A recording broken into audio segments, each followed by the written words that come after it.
What's up, family, and welcome back to Guns and Butter with your favorite cousin, Kinda G. Now, y'all already know that I brought some heat to the table today, and I'm gonna do something a little bit different for y'all this week, and I'm gonna bust open one of them cold case files. So sit on down, get comfortable, and let's get into this week's case. Now, I do want to warn you guys that this case involves the murder of a black man in the Deep South. And y'all already know that those types of cases and those murders can be very triggering. So I just wanted to give you guys a fair warning on that. How many of y'all have ever had to deal with racism, discrimination, or even inequality? Whether you were at work, in school, in a community where you reside, or even just out in a public place like a restaurant or shopping. And you start to feel weird vibes and you get real uncomfortable. And a lot of the times when people are discriminated against, they don't even know why. It could be their race, their religion, their culture, their skin color, their sexual preference, even their gender. They don't really know.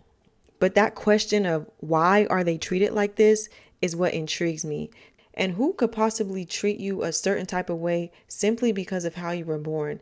See, I want to get inside the villain's head too. Now, I personally really enjoy doing research on specific points in history, such as the bombing of Hiroshima, the Holocaust, and of course, slavery. But the reason why I really enjoy watching films and reading nonfiction novels on these events is because I'm able to put myself into that point in time and really grasp a deeper understanding of what this particular culture and race was going through at this point in time. Not only that, but I'm able to get a sense of how truly cruel dictators, slave masters, and these Nazi Germans really were. And ultimately, that's the point of these pieces, to spark emotion, conversation, and so that you never forget history. Now, if y'all are anything like me and you too enjoy these types of true crimes and documentaries, then this case is really going to intrigue you because not only will it keep your attention, but it's also going to invoke a lot of emotion. Now, I'm going to be going into detail about a case that takes place in the Deep South in 1983. And let's never forget that when a black person is murdered in the Deep South during this time period, justice is rarely ever sought, and the killer always walks away scot-free because you guessed it, they're white.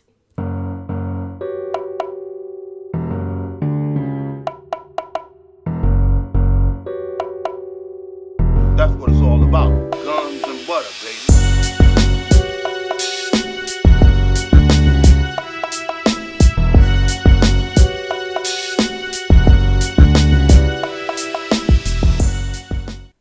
All right, cousins. So this week at the dinner table, we will be discussing the murder of 23-year-old Timothy Coggins. But because this case took place so long ago, bear with me on the facts that I do have on him, okay? Timothy was born August 29th, 1960 in Griffin, Georgia, and he was the fourth of 8 children. He was a dancer, he was an entertainer, he was real fun loving, and he didn't have any kids of his own, so he was the fun uncle to all of his nieces and nephews.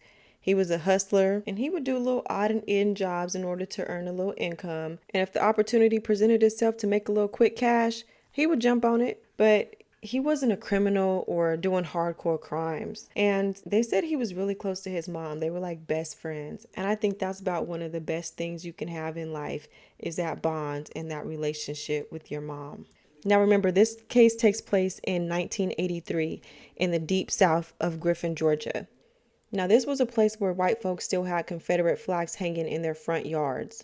Segregation was supposed to be long gone by now, but there were still places in the South that didn't give no fucks, and they continued on with their regular scheduled program. And Griffin was one of those places. Black folks stayed on their side of the tracks, and white folks stayed on their side of the tracks, and they never really intermingled unless they really had to. So on October 7th at around 11 o'clock p.m., Tim and his younger sister Talisa get ready to head to their favorite club called the People's Choice. The best way to describe this club is, if you're from Denver, it was pretty much like Mr. A's. And if you're from Dallas, it was like the Cliff Club. So y'all pretty much pick up what I'm putting down when I'm talking about what type of club this was. It was a little turnt, hole-in-the-wall joint that played bumping music, had cheap, strong-ass drinks, and it was the place to be on a Friday night. And on this night of October 7th, it was a beautiful fall evening. And as soon as Tim and Talisa get to the People's Choice, they walk in and the DJ already playing Tim's song. So he says, sis, I'm finna catch you later. I'm gonna be on the dance floor. And Talisa's like, all right, brother, get that dance floor warmed up for me. I'm gonna run to the ladies' room. I'll be right back. She goes to the restroom. And when she gets done in the restroom, you know the first person she looks for is Tim. So she's asking everybody where her brother is, and she ends up catching word that he was dancing with a white woman, and two white men were looking for him. Now, you know this club was really popular for the black folk, but every once in a while they catch a little white woman in there trying to get them a little black man. So she's running through the club trying to figure out where he is, and by the time she hits the front door, he's gone and nobody is there. Now, I'm guessing she didn't really take this incident very seriously because she continued on with her night and she didn't make it home until around 4 a.m. that morning. By the time she gets home, Tim is still nowhere to be found, but she didn't really seem too concerned because Tim was known to disappear for days on end. But he would show up eventually and everything would be back to normal.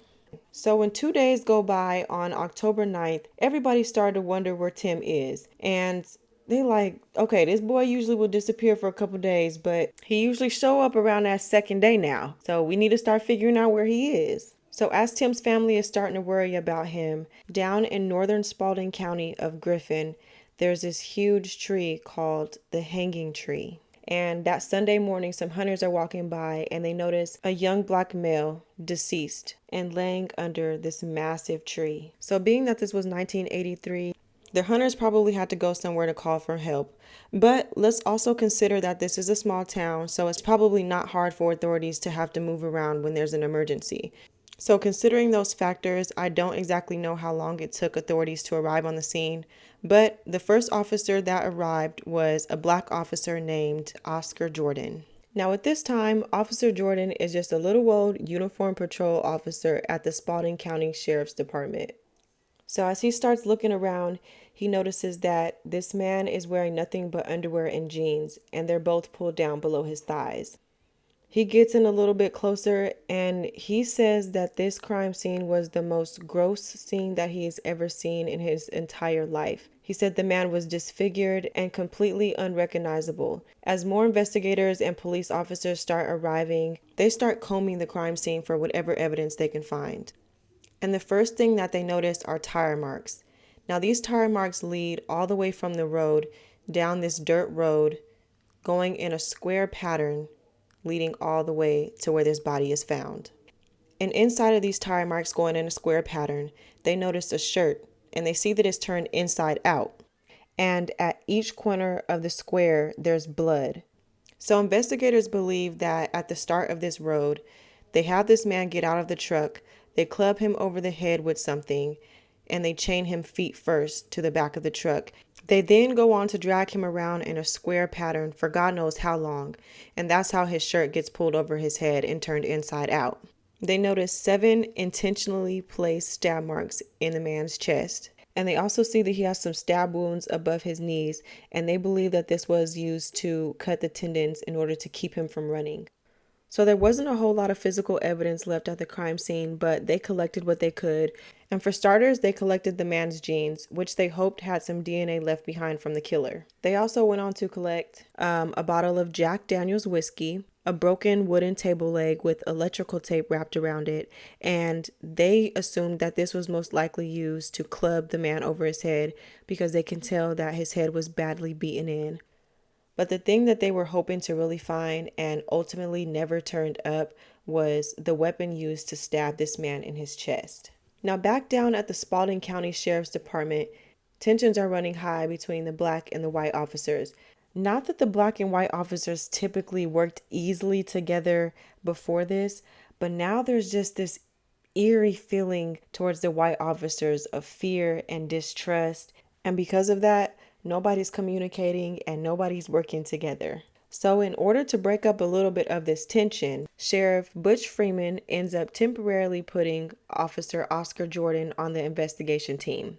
And remember, at this time, nobody knows who this man found dead under the hanging tree is. So the motive behind the sheriff putting Oscar on this case was really to go out and appeal to the black folk and try to figure out who this man was. He didn't want Oscar to go out there doing a whole bunch of digging and trying to solve this case. He just wanted him to figure out who this man was. That was it. That was his one job, and that's exactly what Officer Jordan sets out to do. So the first place he heads is down to the morgue in order to get the autopsy report, which will give him a more clear picture of what happened to the victim. While looking at the autopsy report, Officer Jordan is able to confirm what he already knew. This man was bludgeoned. His skull was completely crushed in. He was obviously dragged. His eyes were completely swollen shut. He had stab wounds all over his body, including the 2 over his knees and the 7 on his chest. 2 at the top, 3 in the middle, and 2 at the bottom. So Jordan starts looking at the stab marks on this man's chest a little bit more closely. And he notices that if you trace these stab marks, it makes a perfect X. And I bet y'all can already guess what this X represents. If you say it's the X on the rebel Confederate flag, you are correct. But the saddest thing that he finds out is that this man was still alive when he was left bleeding out, cold and alone and afraid under this tree. So because of the way his body was tagged, Officer Jordan assumes that whoever did this was trying to send a message. So after he finishes at the morgue looking at the autopsy, he heads out to the community to see if anybody knows who this man is. Unfortunately, the only photo that Officer Jordan has to go off of to show the community is the one that was taken down at the morgue. So he has this picture and he's showing it around town to any and everybody. But nobody can seem to recognize who this man is. He ends up taking this photo down to the People's Choice Club, and down there he runs into another detective. He shows the picture to the detective, and he looks at the photo and he's like, that looks like that's that Timothy Coggins boy. Y'all, Officer Jordan was doing his damn thing with this case. He takes the photo down to the Coggins family's home, and he shows the picture to Tim's sister, and she ultimately identifies the man as her brother, Tim Coggins. She says, that's my brother, Tim. Oh my God, what happened to him? She's real emotional. She's crying. She's screaming. Their mom ends up coming in and finding out what happened, and she just loses her mind. You know, her and Tim were really close. So after Officer Jordan finishes up with the family and he's able to positively identify this man as Timothy Coggins, he now needs to figure out why this happened. So, you know, the rumor was that Tim was dancing with a white woman the night he disappeared. And these 2 white men did not appreciate that. So he starts looking around for this white woman who was rumored to be dancing with Tim that night. So he's got his ears to the streets, and the streets is talking. The family is also hearing from the neighborhood that Tim was desperate for money. So they're hearing that Tim and his best friend named Danny ran into these 2 white men from out of town. These 2 white men ended up giving them $600 to go buy some marijuana, and they ended up taking the money and running off. So Danny was actually killed 3 weeks before Tim was. Now, it was reported as an accident, but Tim was going around telling his family that he didn't think it was an accident and he was really scared. And the word on the street was that he was given until Thursday to pay this $600 back. Now, he went missing on Friday. Now, Officer Jordan is doing his job. He is collecting all this evidence, and he is saying that all of this is valuable information. So he takes this information, he brings it to the sheriff, and he says, look, I don't think we're looking at 1 homicide. I think we're now looking at 2. And he's given no assistance from the police department or the sheriff. And the sheriff is looking at him like, now, boy, didn't I tell you I only needed you to ID who this man was? You overstepping your bounds now. So during the time that he's presenting this newfound evidence to the sheriff and getting little to no assistance, he ends up getting called to Carrie's trailer park on a tip that could bust this case wide open. So when he pulls up to the park is speaking completely different to what the word on the street is in Tim's neighborhood. So the word in the trailer park is that this white woman named Sandra Bunn is running around bragging and boasting about how they chained this nigger up to a truck and drug him around in that field down yonder. So when investigators approach Sandra and they start questioning her about the word around the trailer park, she didn't hold back at all. She starts singing like a canary. So she tells them that on the night in question, she sees her brother, Franklin Gabahart, his girlfriend, Mickey Guy, their friend, Bill Moore, and Timothy Coggins all pile into Bill's truck and take off towards the hanging tree. So Officer Jordan thinks that he has cracked this case open, and he's beginning to form his own conclusions based off of all the evidence that he's collected thus far. Combined with the statement of Sandra Bunn, plus all of the rumors that he's hearing in the streets and Tim's neighborhood, he assumes that Tim and his friend owe these two white men, who happen to be Frank and Bill, $600. He's like, all right, that's two solid suspects right there. Let me go track these men down so we can question them. He runs faster than Sha'Carri Richardson to tell the sheriff what he finds out. But the sheriff is like, God damn it, boy. I didn't need you to go around here stirring up all this trouble and doing all this digging into this case. And of course, instead of jumping at this opportunity to question two potential suspects and possibly solving this case right then and there, he looks at Officer Jordan and he says, you know what? I appreciate all of your assistance in this case, but I will no longer be needing your help. And he reassigns him to traffic duty. And I know y'all are probably sitting there like, we already knew that was coming. So to give you guys a little bit more insight on the type of officers that Officer Jordan was working with or supposed to be working with, he says that these white officers were a part of Griffin's local KKK, as I'm sure you all imagined. He also goes on to say that these white officers would openly march in the Christmas parade in their sheets, so they didn't give no fucks. So the fact that this little old patrol officer, who just so happened to be a black man, was about to solve this murder just 2 weeks into the case, and the suspects are two white men, they said, oh hell no, he ain't about to take down our people. Get him out of here. So they reassigned him to traffic duty, and they reassigned this case to a white officer. So this white officer picks up where Officer Jordan leaves off. And of course, he ain't got the same fire under his ass. He ain't got the same motivation to solve this case. So he picks up where Jordan leaves off, and he heads over to the trailer park to question Franklin Gabelhart. So when he gets there, he asks Franklin where he was on the night of October 7th. And Franklin tells the officer, oh shucks, I was with my girlfriend Mickey Guy all night. And I bet your bottom dollar that's the only question that he asked Franklin. So the officer is then like, all right then, Mr. Franklin, thank you for your cooperation. I'm going to go over here and talk to Miss Mickey and see if she can say that you was over here all night, and you should be good to go. I surely do apologize for having to come down here and bother you with this mess, but you know we got these niggers in town saying that you may be involved, and I just want to come down here and give you a fair chance to tell your side of the story. So he goes over to Mickey's trailer, and he's like, how you doing, ma'am? I just finished talking to your boyfriend Franklin, and he tells me that in regards to the night that little nigger boy was killed, he says he was over here with you all night. Tell me that's true. And she's like, of course he was over here all night, stupid. Why would he lie to you?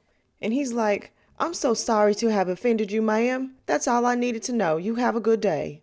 So after this officer conducts these half-ass interviews with these potential suspects, that was it. There was no more investigation. There was no follow-up. There was no more questioning, and no more action was taken. And the other suspect, Bill Moore, was never even looked into.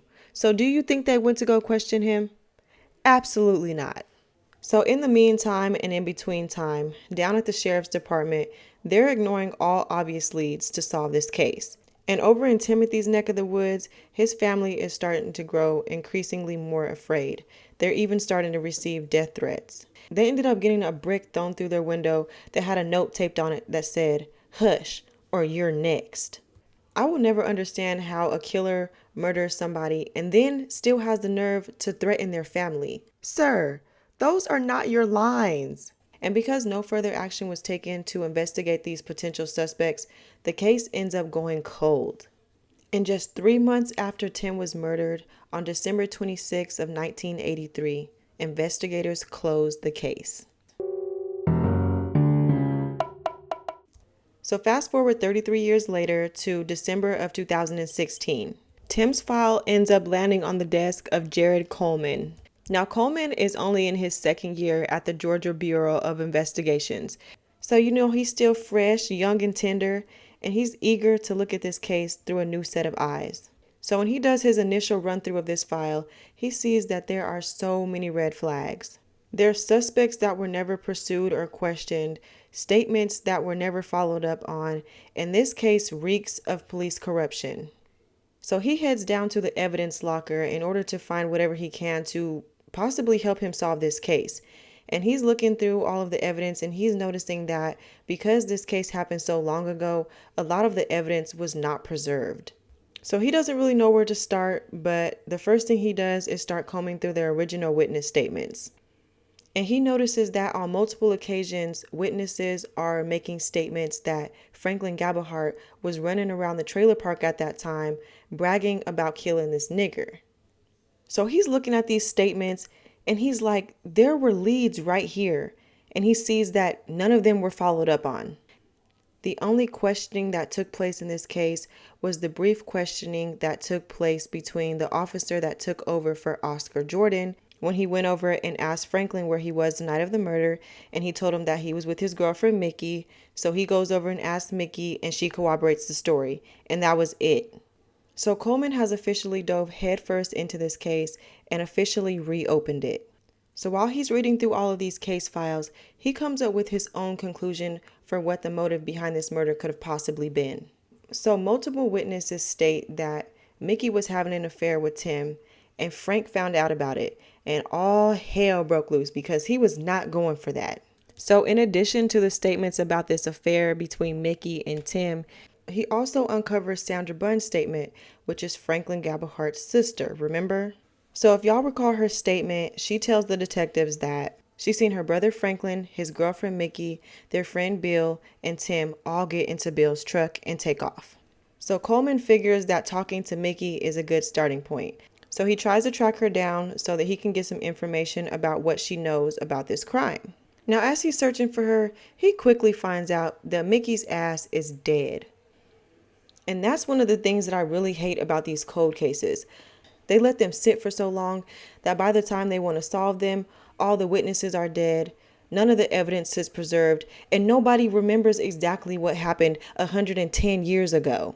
And it's just too late to be trying to reopen these old-ass wounds. So Mickey was a dead end, literally. But they do see that the one person that they never actually looked into in 1983 is Bill Moore, and he is damn sure still alive. They track Bill's ass down. And of course, so much time has passed. He like, are you fucking serious? I don't even know who you're talking about. Get out of my daggone face.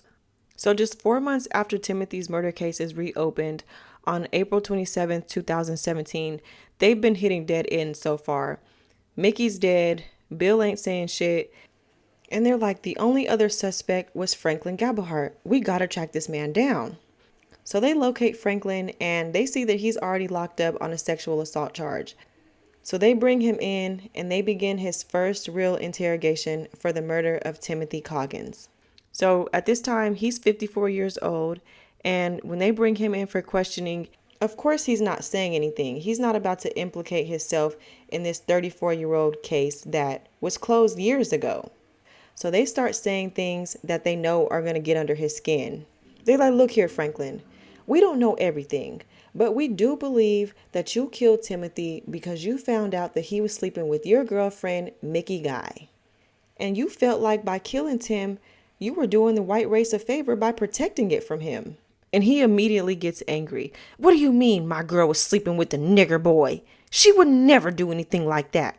He then goes on to say, I don't know nothing about no murder of no Timothy Coggins, and I don't care either. But whatever he did to get killed, he probably deserved it because he should have been minding his own business. Detectives are like, aha, we struck a nerve with this one. But the fact that Frank gets angry and defensive doesn't prove that he's a murderer just yet.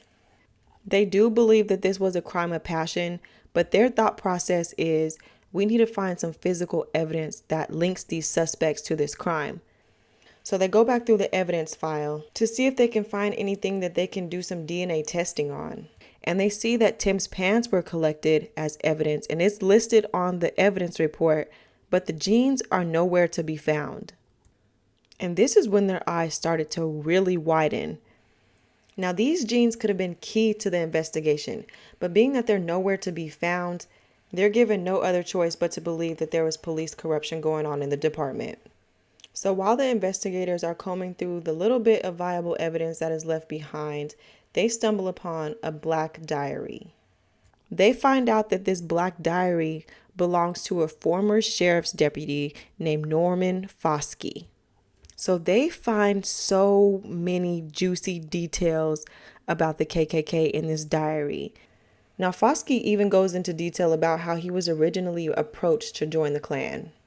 He says that he was sitting at a diner one afternoon and a fellow officer comes up to him and basically offers him a membership into the Klan, and the owner of the diner pretty much co-signs. He tells him, "This is going to be the best decision of your life. You're not going to regret this." So by reading these diaries, they're able to figure out that the KKK had infiltrated the Spalding County Sheriff's Department as well as the Griffin Police Department. Hell, he even names off some officers that were part of the Klan, and they were assigned to Tim's case. So there you have it right there. That's why the case was never solved. So being that this case now has a set of fresh eyes, they continue to dive into these case files. And while they're doing all this digging, the name Christopher Vaughn continues to come up in the investigation. Now, Vaughn had written letters to the Spalding County Sheriff's Department saying that he had information on the case long time ago. And the letter that stood out to them the most was the letter from Vaughn written from prison in 2004, 21 years after Tim was killed. And the letter reads, quote, "I would like to talk to someone about a murder I know about. I know what happened and who did it. I show them and know how come they killed. Would someone come talk to me?" End quote. So again, he wrote this letter in 2004, and it still took them an additional 3 years to even go down and interview him. Vaughn tells the investigators that he was one of the original hunters that found Tim's body, and he was only 10 years old. He says that he even heard from Frankie and Bill's mouths admitting to killing Tim, and they were bragging about it. He then tells them that he never heard the rumor that Tim owed Frank and Bill money, but he did hear the rumor that Tim was sleeping with Mickey. He then confirms what everybody had already known all these years, which was it was in fact Bill and Franklin who picked up Tim from the People's Choice the night he was killed. So the way that they were able to get Tim to get in the truck with them that night, he says that in order to entice Tim, they told him that they were going to go partying, they were going to drink and do some drugs, and they wanted him to join. He then says that Tim climbs into the truck with Mickey, Frank, and Bill with the hopes of continuing on the party. And they bring him back down to Carrie's trailer park. And at the trailer park, they're at Mickey's house. And Mickey's backyard faces Vaughn's backyard. And this is where he's able to see Tim and Franklin getting into it because Franklin approaches Tim about sleeping with Mickey. So after the argument calms down, Vaughn says he sees all four of them climb into Bill's truck and they take off east toward Mentor Road. And Mentor Road is where the hanging tree is. So investigators are shook at this point. They're like, these people closed this case and they never even interviewed this viable witness. So they believe that this witness is so critical, they want to see if he knows anything about the murder weapon. Y'all, this man, Christopher Vaughn, has all of the tea. So while Franklin is running around all these years bragging about the murder, he catches wind that Franklin threw the knife that he stabbed Tim with, along with some articles of clothing and a couple of other belongings of Tim, into an abandoned well in his backyard. The Georgia Bureau of Investigations has just cracked this cold case wide open, but they needed to search Franklin's property in order to see if what Vaughn was saying is true. But in order to do that, they had to get a warrant. And in order to do that, they had to prove to a judge that there was reasonable chance that they would find the murder weapon on Franklin's property. So they reached back out to Vaughn for his help. And lo and behold, Vaughn and Franklin are locked up in the same prison. So they're like, cool, we can work with this. So now they need to get an additional warrant to basically turn a jail cell into a wire. So they get Vaughn to take Franklin into this cell so they can start recording their conversation. While they're in this cell, Vaughn starts talking about how the detectives have dug this case up and they start questioning him about this murder and they're looking for this knife that's supposedly hid in this whale. And Franklin is a smart criminal. He said, "What fucking whale are you talking about?" And Vaughn is like, "You know which whale I'm talking about. The one that's behind your house, remember? And if they questioning me about this weapon, you know they're going to start questioning you here pretty soon." And then Vaughn goes on to say, "You know they've always said that you've done that, right?" And he's like, "Yep. They got to prove it, though." Now, when they listen to these tapes, of course, they don't hear Franklin outright admitting to the murder, but they also don't hear him denying anything. So, combined with Chris's testimony and these recordings, they have enough evidence to get the warrant they need to search the well on his property. Everything seems to be moving in the right direction for the investigators. So now that they have this warrant, in order to get physical evidence extracted from this well, they end up getting this huge machine that pretty much shoots high pressure water down into this well, and it sucks up like a vacuum whatever comes out. Investigators are waiting eagerly at the other end of this machine, watching and waiting to extract whatever evidence they can that will connect Franklin to Tim's murder. Now, the first thing that they notice that comes out of this machine is an Adidas sneaker, and they quickly flash back to the type of man that Franklin is. And he's a big old burly white supremacist type of dude. So he would not be caught dead wearing a sneaker like this. But you know who would? Timothy Coggins would be caught wearing a sneaker like this. And they're actually able to locate photos of Timothy wearing these Adidas sneakers. Now, the next two things that come out of this well are everything. So the first thing they notice is a wooden handle that's broken off at the blade. They eventually find the blade that this handle was supposed to be connected to, and it looks like it matched up pretty perfectly with the marks that were on Timothy's chest. Now, if finding this knife alone didn't connect the dots, then this next piece of evidence really sealed the deal. They're looking and they see a stick sticking up out the mud. Wrapped around this stick is a white material. So they spread this white material out, and it looks to be a male shirt, and it has stab marks that match up perfectly to the stab marks that were on Tim's chest. So fast forward from April of 2017, when the investigators reopened Tim's case. It is now October 13th, 2017, and it is 34 years after Tim's murder. The investigators finally believe that they have enough evidence and probable cause to place an arrest. So everything is seeming to come together for them.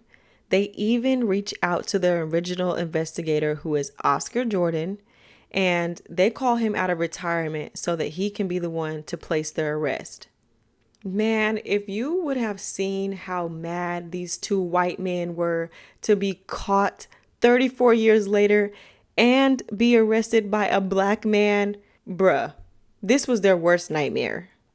So the following year, on June 17th, 2018, the trial begins. So Franklin and Bill end up getting tried separately. But during Franklin's trial, the family is for the first time able to see pictures of what happened to Tim, and they're just mortified. So the reason behind showing these graphic photos to the jury is because the DA wanted to appeal to them, explaining to them the brutality of how Tim was murdered. She goes on to talk about how Tim sustained 29 stab wounds, multiple lacerations to the body. His teeth were knocked out. His eyes were swollen shut. He was mutilated and unrecognizable. So as if doing all of this wasn't bad enough, the DA then goes on to explain how they stabbed a Confederate flag into Tim's chest and left him alive to die cold and alone in this field. So the trial only goes on for 9 days. And throughout this time, Frank is just stone-faced. He's showing no remorse.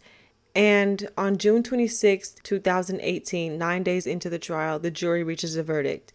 And they find Frank guilty of 1 count of malice murder, count 2 of felony murder, and he is sentenced to life in prison plus 30 years. Now, Bill Moore is also charged with malice and felony murder, but he ends up taking a plea and bargains down to manslaughter. But just 3 years into his 20-year sentence, he dies in October of 2021. All right, family, that just about concludes my very first cold case. What y'all think? Now, y'all already know what time it is, so let's just get right to it. You know the problem with you little niggas? You think you know everything about the damn world, and you don't know shit. So let me just start off by saying that one thing I really do not like about cold cases is, in most cases, by the time they decide to crack the case back open, almost everybody involved is dead, including the family, the judge, witnesses. So nobody is able to see the victim get justice. And it just seems like because so much time has passed, nobody even cares anymore. But let me tell you something. I care. So with that being said, Mickey Guy and Bill Moore, wake the fuck up, cause y'all can still catch this fade. I'll be the corpse ass. Okay, I'm done. Let me get into what I think happened the night Tim was murdered. All right, so on the Friday of October 7th, Tim and his sister Talisa hit the People's Choice Club. It's Friday night, it's got that perfect fall weather in the air, and they just know it's about to be a good night. And when they walk in the People's Choice, it's lit. It's packed. And the DJ is playing Tim's favorite song. And he looks on the dance floor, and the first person he sees is his little boo thing, Miss Mickey Guy. So he immediately tells his sister he about to hit the dance floor. And she's like, all right, brother, I'm going to head to the restroom. So she goes to the restroom, and when she comes out, Tim is nowhere to be found. And this is how I think it goes down. So Franklin finds out that his girlfriend, Mickey Guy, is sleeping around with this Timothy Coggins boy behind his back. So he's pissed. And he's pissed. But instead of being mad at his stank-ass, trifling-ass girlfriend, Mickey Guy, he wants to go after the black man, Timothy Coggins. So he tells his girlfriend, this what you gonna do, look. You gonna go to that People's Choice Club, and you gonna bait him, and we gonna take him, and we just gonna rough him up a bit. So she gets to the People's Choice, and she does just that. She starts baiting him on the dance floor, and as soon as they start dancing, Bill and Franklin approach him. And they like, what's up, boy? You want to go have some fun? And Tim is like, what kind of fun? And they like, we got some more music, some more alcohol, and we gonna also throw in some drugs for you too. And I'm sure Tim did not go willingly. He was probably like, no, I'm gonna stay here in my neck of the woods here at the People's Choice. I'll catch you later, Mickey. And they was like, no, you coming with us. So they shove him out the club. And that was the last time anybody ever seen Tim alive. They then force him into Bill's truck. They take him back to the trailer park, and Frank is heated. His blood is boiling. He's like, I'm about to wrap my hands around this nigger's neck. So he approaches him and he asks him if he's sleeping with his girlfriend, Mickey. But he already knows the answer. So as soon as Tim tries to deny it, he's heated. That makes him even more mad. So they get into a heated argument, and they end up getting into the truck and taking off towards the hanging tree. And it's at this time when it really starts to set in for Tim. And he's thinking, this is the end. Because Bill and Franklin are threatening him. They're telling him, we're gonna kill you. So they take him to the end of this road. They tell him to get out the truck. They beat him over the head with this broken table leg. They chain him to the back of this truck, and they drag him around until their truck pretty much gets tired. And after they feel like they've drugged him long enough, they unchain him, they stab him some more, they carve a Confederate flag in his chest, and they leave him for dead, cold and alone, under the hanging tree.